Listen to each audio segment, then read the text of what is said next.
छात्र छात्राओं नमस्कार। अपने जो भारत का भूगोल है, इंडियन ज्योग्राफी, इसकी चर्चा कर रहे थे, यानी भारतीय फसलों की। तो भारतीय फसलों की अपने गन्ना का जो सबसे पहले अपने गेहूं की बात किए थे, गेहूं के बाद में चावल की, और चावल के बाद में आपने जो चर्चा का जो अपना जो विषय है आज का, वो है गन्ना यानी शुगर केन। तो गन्ना सबसे पहले समझने की बात यही है कि इसमें जो गन्ना है, ये गन्ना भारत की क्या है, भारत गन्ने का जो जन्मभूमि है वो भारत को ही माना जाता है। और गन्ना मुख्य रूप से बांस की प्रजाति का एक पौधा है, जो इसमें से मीठा रस निकलता है, यानी मीठा रस निकलता है, जिसका प्रयोग चीनी, खांडसारी तथा गुड़ बनाने के लिए किया जाता है। इसकी जो खोई होती है, जो इसका जो वेस्टेज पदार्थ निकलता है इससे, उससे कागज तथा गत्ता बनाया जाता है। यानी गन्ने पेरने के पश्चात उसका जो शेष पदार्थ निकलता है, उससे कागज बनाया जाता है, गत्ता बनाया जाता है, तथा पशु पक्षियों को यानी चराने के यूज भी लिया जाता है, यानी पशु पक्षियों को खिलाने के भी ये काम में लिया जाता है इसका। अब जो इसके सिरे से यानी इसके रस से शराब तथा अल्कोहल बनाई जाती है। यानी मुख्य रूप से इसका जो उपयोग है, जो इसके रस से इसका सबसे पहले रस निकालते हैं, और रस से शीरा, जो उसको शीरा बोला जाता है, उससे अल्कोहल बनाई जाती है। इसकी जो ऊपरी पत्तियां तथा कोमल डंठल, इसके जो ऊपरी पत्ते होते हैं, वो पत्ते व इसका जो डंठल है वो पशुओं को चराने के रूप में यानी पशुओं को खिलाने के रूप में काम में लिया जाता है। अब इसकी उपज की जो दशाएं होती हैं, यानी गन्ने की जो उपज की दशाएं होती हैं, उपज की दशाएं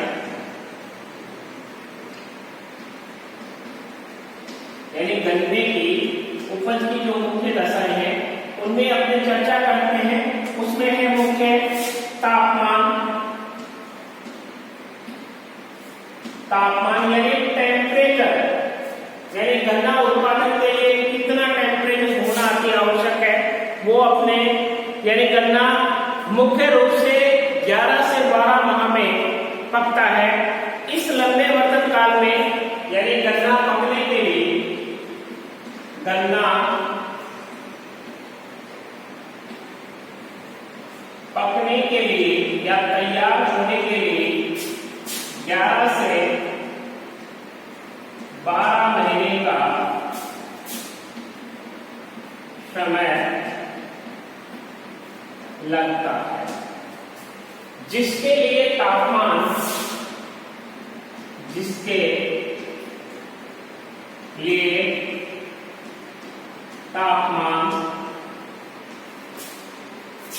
20 डिग्री सेंटीग्रेड से 30 डिग्री सेंटीग्रेड सेल्सियस तापमान की क्या होती है, आवश्यकता होती है। यानी इसका जो पकने का जो समय है वो 11 से 12 महीने, यानी एक साल मान के चलो, यानी एक साल के मध्य में इसका जो पकता है, जो तैयार होता है, गन्ना तैयार होता है, वो एक साल माना जाता है, पूरे 12 महीने माना जाता है, जिसके लिए तापमान 20 डिग्री से 30 डिग्री सेंटीग्रेड सेल्सियस तापमान की क्या होती है, आवश्यकता होती है। गन्ने को बोते समय सामान्य तापमान यानी गन्ने को बोते समय सामान्य तापमान की आवश्यकता होती है, वह यानी गन्ने को बोते समय सामान्य तापमान और बढ़ते समय अधिक तापमान तथा पकते समय कम तापमान की आवश्यकता है। एक ही पौधे के लिए 3 कंडीशन, यानी पहले है बोते समय सामान्य तापमान होना चाहिए, वह जब इसका वृद्धि काल है उसमें अधिक तापमान होना चाहिए, तथा पकते समय इसको कम तापमान की क्या होती है, आवश्यकता होती है। और पाला के लिए पाला जो करता है, यानी 0 डिग्री सेंटीग्रेड से कम तापमान होता है, वो इसके लिए क्या होता है, हानिकारक माना जाता है। क्यों हानिकारक माना जाता है? क्योंकि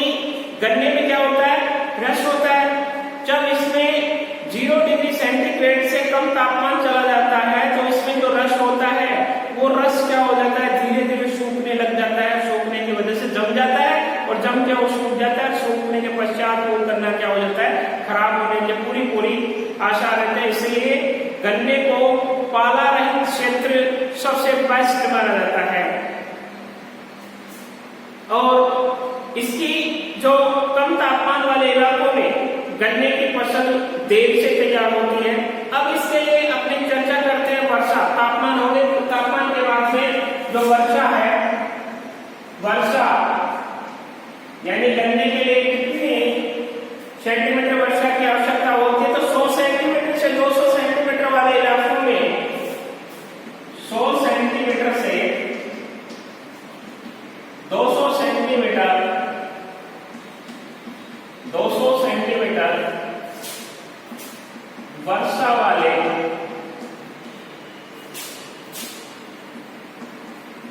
इलाकों में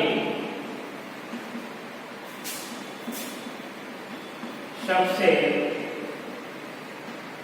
अधिक गन्ना बोया जाता है। यानी 100 सेंटीमीटर से 200 सेंटीमीटर वर्षा वाले इलाकों में गन्ना सबसे बेस्ट बोया जाता है, क्योंकि गन्ने के लिए हमेशा यानी पानी का भराव क्षेत्र होना अति आवश्यक होता है। इसमें वो क्या सबसे ज्यादा क्या करता है, वृद्धि करता है और वृद्धि करके और अच्छा उसका प्रोडक्शन देता है। कम वर्षा वाले क्षेत्रों में सिंचाई की आवश्यकता होती है और कटाई से पहले शुष्क वातावरण हो तो गन्ने के लिए काफी मिठास अधिक बढ़ जाता है। अब इसके लिए जो मिट्टी होती है वो है गहरी दोमट मिट्टी। यानी मिट्टी कौन सी मिट्टी में गन्ना अधिक प्रोडक्शन देगा, तो गहरी दोमट मिट्टी गन्ने की फसल के लिए, गन्ने की फसल के लिए अति आवश्यक होता है, अति आवश्यक होता है। यही बेस्ट माना जाता है गहरी जो दोमट मिट्टी है। अब दोमट मिट्टी से आपका तात्पर्य है, आप समझते हो दोमट मिट्टी कौन सी है, यानी जो नदियों के द्वारा लाई हुई कांप मिट्टी को बचा दी जाती है। उस कांप मिट्टी में सर्वाधिक यानी ये जो प्रोडक्शन है वो सर्वाधिक इस कांप दोमट मिट्टी में पैदा होती है, क्योंकि इसमें जो भी जितने भी खनिज लवण है वो सारे खनिज लवण जो नदी द्वारा बाहर कर लाई गई गाद है नियमित रूप से जो बिछाई गई मिट्टी होती है उसमें पाई जाती है। इसलिए दोमट मिट्टी सर्वाधिक गन्ना उत्पादन के लिए बेस्ट मानी जाती है। और इसमें जो जल का भराव भली भांति होता है और गन्ने की कृषि के लिए उत्तम मानी जाती है। चूना युक्त मिट्टी गन्ने की वृद्धि में सहायता देती है या सहायक मानी जाती है। अतः नदी घाटियों बाढ़ के मैदानों तथा डेल्टाई प्रदेशों की मिट्टी गन्ने की कृषि के लिए बहुत उपयोगी होती है। दक्षिणी भारत की लावायुक्त मिट्टी यानी जो दक्षिणी भारत है, दक्षिणी भारत में नदियों का क्या पाया जाता है, जमाव पाया जाता है और उन नदियों के जमाव क्षेत्र में सर्वाधिक गन्ना उत्पादन होता है। गन्ने के बाद में चावल तथा गेहूं का उत्पादन होता है, क्योंकि वहां दोमट मिट्टी पाई जाती है। अब दोमट मिट्टी किसी भी फसल के लिए सर्वाधिक क्या मानी जाती है, उपयुक्त मानी जाती है। इसलिए जो लावायुक्त मिट्टी है, दक्षिणी भारत की जो लावायुक्त मिट्टी है उसमें गन्ने की कृषि की जाती है। गन्ना मिट्टी की उर्वरक शक्ति को जल्दी ही क्या कर देता है, समाप्त कर देता है। यानी गन्ना जिस खेत में या जिस क्षेत्र में उगाया जाता है वहां की जो मिट्टी है उसकी उर्वरकता शक्ति बहुत ही जल्दी क्या हो जाती है, कम हो जाती है। क्यों? क्योंकि उसका भी सीधा सा एक रीजन है, क्योंकि जब गन्ना अपने बोते हैं तो गन्ना बोने से लेकर कटाई करते हैं उस तक कितने 12 महीने लगते हैं। अब एक ही फसल को 12 महीने लग रही है तो उसको वृद्धि करने के लिए जितनी भी उसको उर्वरकता शक्ति है, जितनी भी ताकत है, जितने भी पोटास है, जितने भी नाइट्रोजन है, उसको क्या वो पौधा खींच लेता है और खींचने के पश्चात उसकी उर्वरकता शक्ति नष्ट हो जाती है। और कई बार क्या करते हैं कि जैसे दक्षिणी भारत के लोग जो गन्ने की जो फसल लेते हैं, उस गन्ने की फसल में यानी एक बार काटने के पश्चात उसको दोबारा यानी एक बार काटने के पश्चात उस पूरे क्षेत्र को क्या कर देते हैं, आग लगा देते हैं, जला देते हैं। जलाने के पश्चात उसमें पुनः अंकुरित होते हैं और गन्ने के पेड़ तैयार होने लग जाते हैं और वो दोबारा भी क्या यानी 2 साल तक लगातार वो प्रोटेक्शन देता है। इसलिए वहां के जो क्षेत्र है वो अनुपजाऊ क्षेत्र अपने आप ही बन जाते हैं, क्योंकि वहां की जो उर्वरता शक्ति है वो उनके यूज आ जाती है। इसलिए गन्ने जहां पर गन्ना उगाया जाता है वहां अधिक जो खाद है उसकी आवश्यकता पड़ती है। ये कृषि में बड़ी मात्रा में खाद और उर्वरक की आवश्यकता होती है। अब इसके भूमि इसके लिए मैदानी भाग उपयुक्त होते हैं। जितने भी मैदानी क्षेत्र हैं उसमें गन्ना उत्पादन अच्छी तरीके से किया जा सकता है, क्योंकि यहाँ इसकी कृषि के विकास के लिए अनेक सुविधाएं प्राप्त होती हैं। अब जो गन्ना होता है, गन्ने के लिए जो श्रमिकों की आवश्यकता पड़ती है वो श्रमिक यानी श्रम। अब जो गन्ने की कृषि के लिए काम करने वाले जो श्रमिक हैं वो क्या होने चाहिए, सस्ते श्रमिक होने चाहिए। क्यों? क्योंकि गन्ने की निड़ाई गुड़ाई और कटाई छटाई करने के लिए सारे किसकी आवश्यकता पड़ती है, यानी श्रमिकों की आवश्यकता पड़ती है।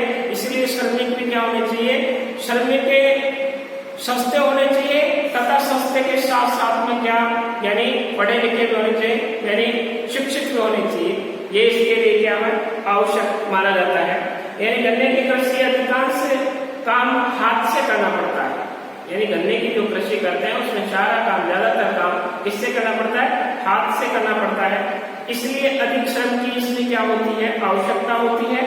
और इसमें जो कई प्रकार से गन्ना बोया जाता है, एक तो स्टोनिंग यानी रोटनी जिसको बोलते हैं रूटनिंग पद्धति में तमिलनाडु का जो कोयम्बटूर है, तमिलनाडु में जो कोयम्बटूर स्थित है, गन्ना शोध संस्थान ने गन्ने की कृषि की नई विधियों का क्या किया है, विकास किया है।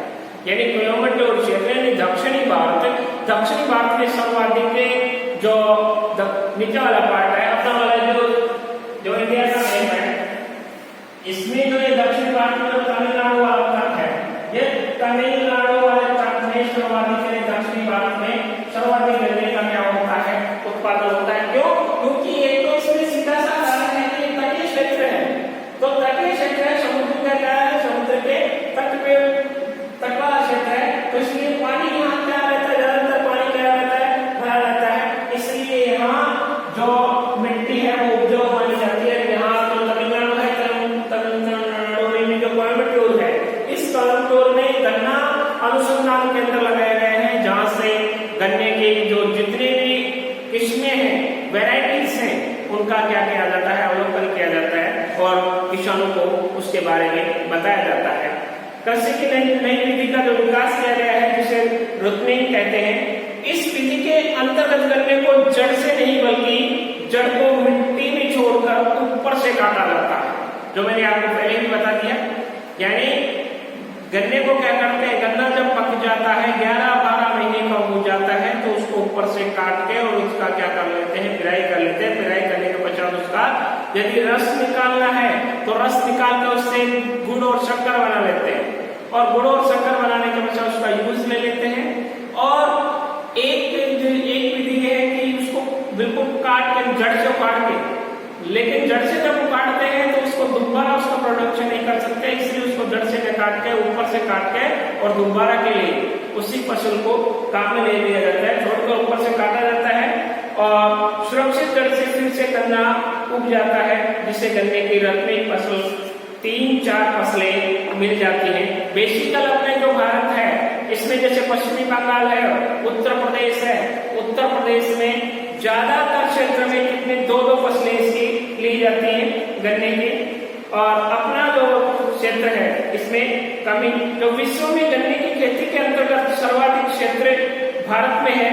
वर्तमान में गन्ना और गन्ने दोनों के उत्पादन में भारत की का स्थान प्रथम है। यानी विश्व में, यानी श्रम की बात करें तो सस्ते व कुशल कुशल श्रमिकों की अति आवश्यकता होती है। अब बात करते हैं अपने भारत में गन्ने का उत्पादन। तो इसमें विश्व में गन्ने की प्रमुख के अंतर्गत सर्वाधिक क्षेत्र भारत में, यानी गन्ना उत्पादन करने के लिए विश्व में सर्वाधिक क्षेत्र के अंतर्गत भारत आता है। भारत में सर्वाधिक इसकी फसल उगाई जाती है गन्ने की, तथा उगाने के साथ साथ जो इसका उत्पादन होता है वो भी भारत में सर्वाधिक होता है। विश्व में पहले नंबर पे गन्ने का क्या होता है, उत्पादन होता है। और इससे बने हुए पदार्थ जैसे गुड़ है, खांडसारी है, वो सारे विश्व में पहला नंबर है। किसका? भारत का। अब भारत का लगभग 92.5% गन्ना सिंचित क्षेत्र में बोया जाता है, यानी लगभग 92.5% गन्ना सिंचित क्षेत्र, जहाँ सिंचाई की जाती है, सिंचित क्षेत्र में बोया जाता है। सिंचित क्षेत्र में बोया जाता है, यानी लगभग 92.5% गन्ना सिंचित क्षेत्र में बोया जाता है। बाकी बचा हुआ यानी 7.5% केवल किस पे आधारित रहता है, वर्षा पे आधारित है केवल 8%। बाकी सारा जितना भी गन्ना बोया जाता है वो सिंचित क्षेत्र के माध्यम से बोया जाता है उसको। अब गन्ने के उत्पादन में उत्तर प्रदेश का स्थान मतलब अपने भारत में यदि बात करें, जो भारत में सर्वाधिक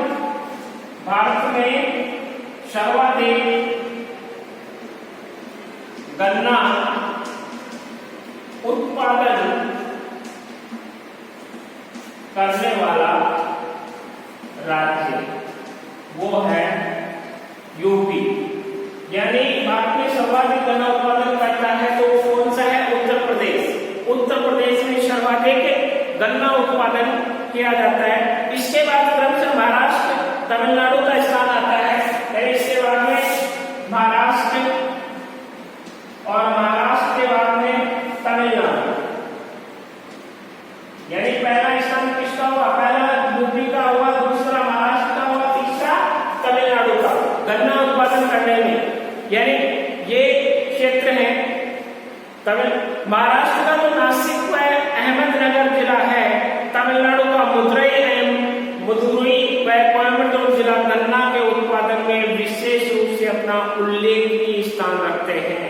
यानी कहने का मतलब महाराष्ट्र का नासिक व अहमदनगर, यानी महाराष्ट्र का जो नासिक है। अब इस नासिक में एक चीज महत्वपूर्ण और है, यानी आपको नासिक से याद आ गया, यानी ये नासिक का प्याज अपने भारत में प्रसिद्ध माना जाता है। जो नासिक का जो प्याज होता है वो 1 नंबर का प्याज होता है। इसीलिए नासिक व अहमदनगर महाराष्ट्र में ये 2 जिले ऐसे हैं जहां पर सर्वाधिक क्या होता है, यानी इसका क्या होता है, उत्पादन होता है किसका? गन्ने का। और तमिलनाडु में जो कोयम्बटूर है, इस कोयम्बटूर में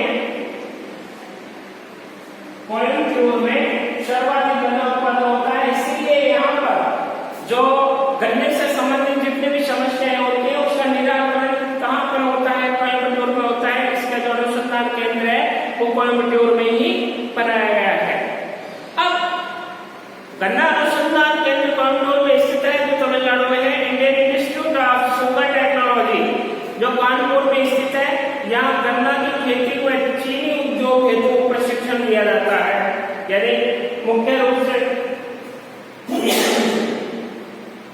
यानी अपने बात करें तो गन्ना अनुसंधान केंद्र हो गया Indian institute of sugar technology Kanpur में स्थित है। यह ध्यान रखना ऑब्जेक्टिव टाइप क्वेश्चन होता है तो उसमें कई बार पूछ लेता है, कई बार क्वेश्चन आ जाता है कि जो Indian institute of sugar technology Kanpur में स्थित है, यहाँ गन्ना की खेती व चीनी उद्योग हेतु प्रशिक्षण दिया जाता है।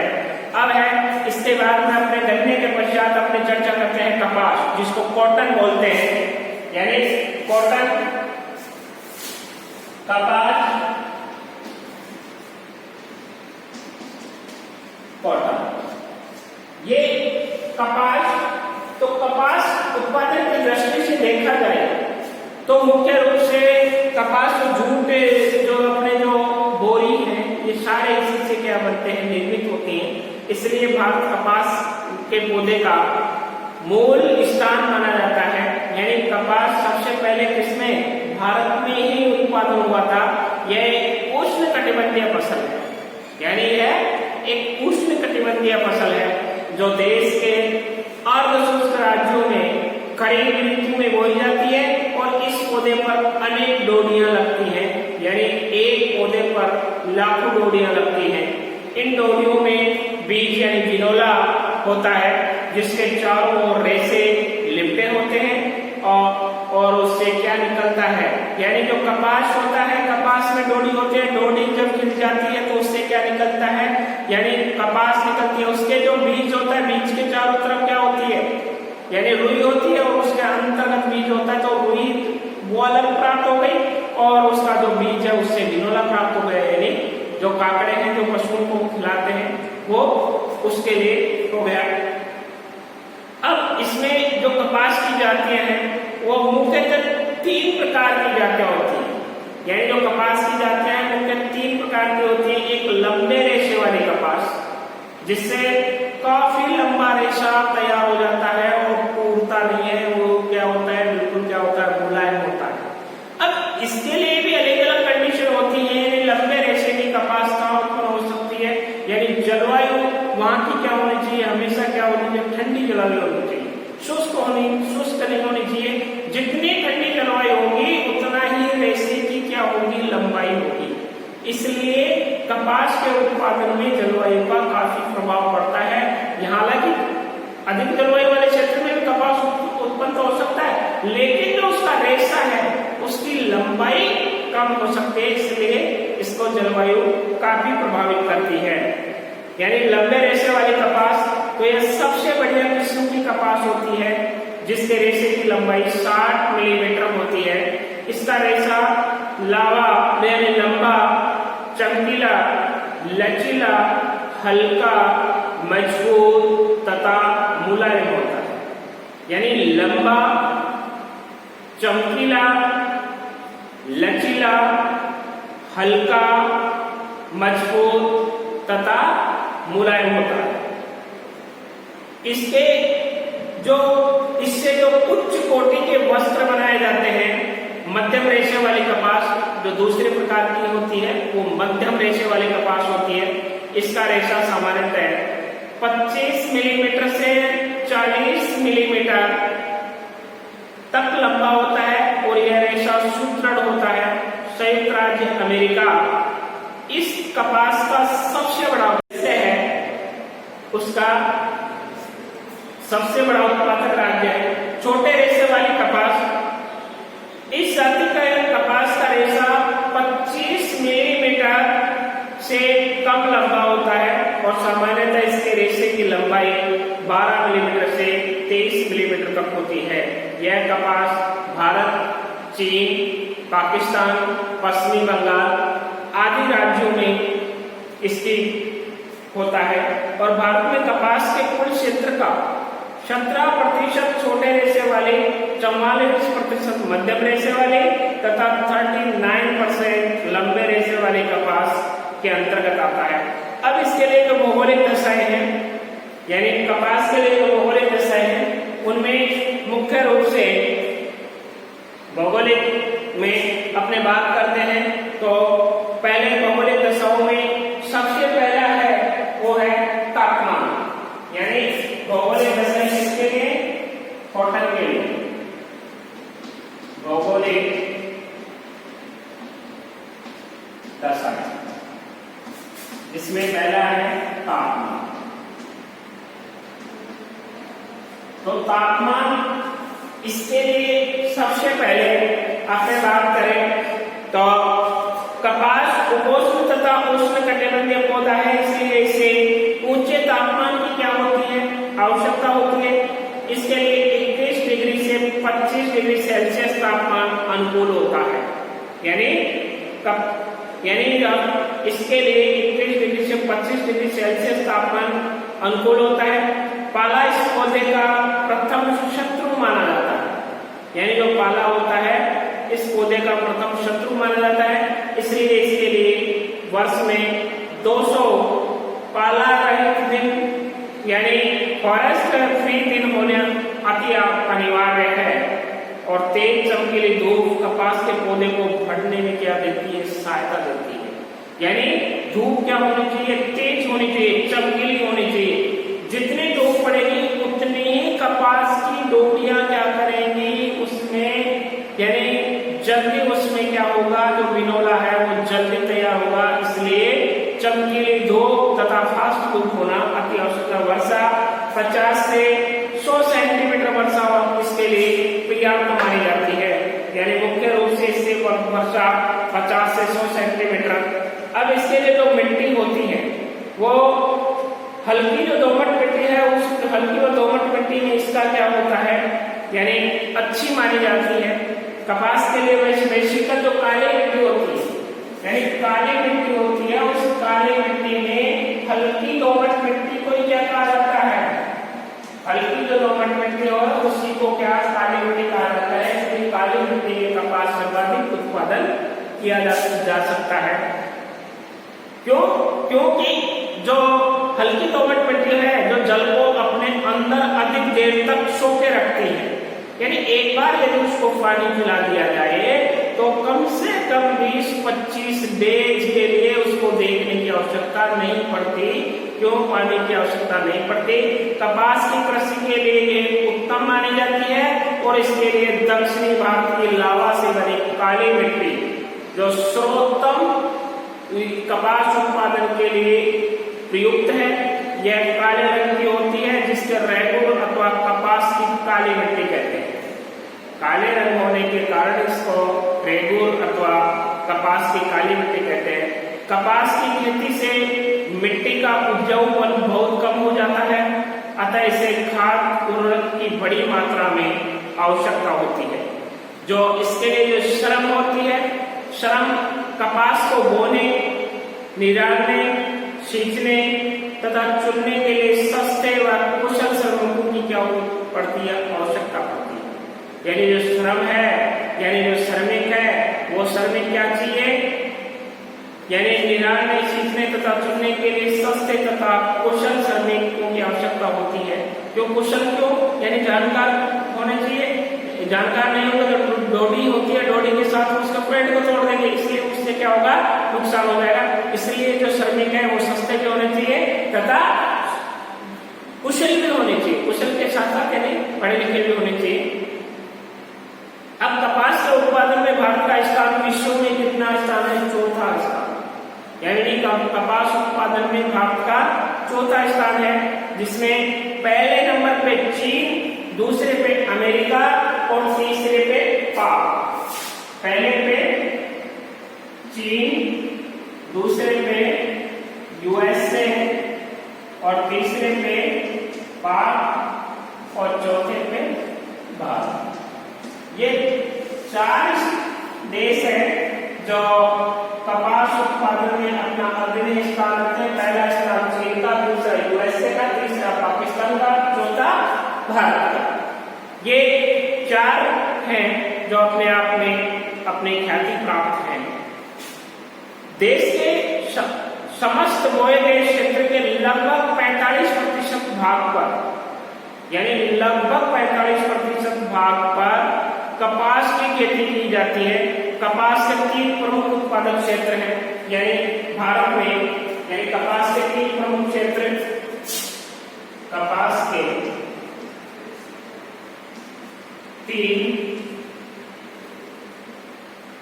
3 प्रमुख क्षेत्र,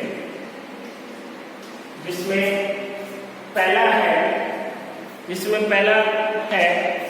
उत्तर पश्चिम भारत में।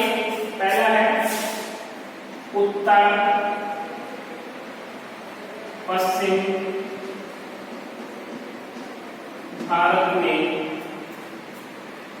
उत्तर पश्चिम भारत में पंजाब, हरियाणा व उत्तरी राजस्थान। पंजाब, हरियाणा व उत्तरी राजस्थान, ये 3 स्टेट हैं जो उत्तर पश्चिम भारत में कपास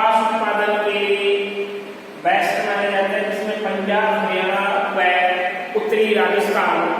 अब पश्चिमी भारत में गुजरात तथा महाराष्ट्र, पश्चिमी भारत में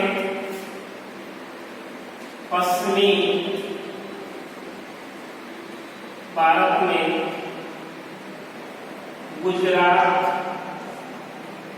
व महाराष्ट्र, गुजरात व महाराष्ट्र। जो तीसरा है दक्षिणी भारत में आंध्र प्रदेश, कर्नाटक व तमिलनाडु, दक्षिणी भारत में आंध्र प्रदेश, कर्नाटक व तमिलनाडु, आंध्र प्रदेश, तमिलनाडु, आंध्र प्रदेश, कर्नाटक, तमिलनाडु व कर्नाटक। ये चार क्या हैं, यानी 3 स्टेट दक्षिणी भारत के हैं जिसमें गन्ना उत्पादन में अपना अग्रणी स्थान रखते हैं। 2013-14 जो 2013-14 के आंकड़ों के अनुसार भारत में कपास उत्पादन में पहला स्थान गुजरात का, दूसरा स्थान क्रमशः महाराष्ट्र व आंध्र प्रदेश का है। यानी 2013-14 के आंकड़ों के अनुसार पहला स्थान गुजरात का व दूसरा व तीसरा महाराष्ट्र व आंध्र प्रदेश का है। अब इसके बाद में अपने बात करते हैं पटसन, जिसको अपने जूट कहते हैं। पटसन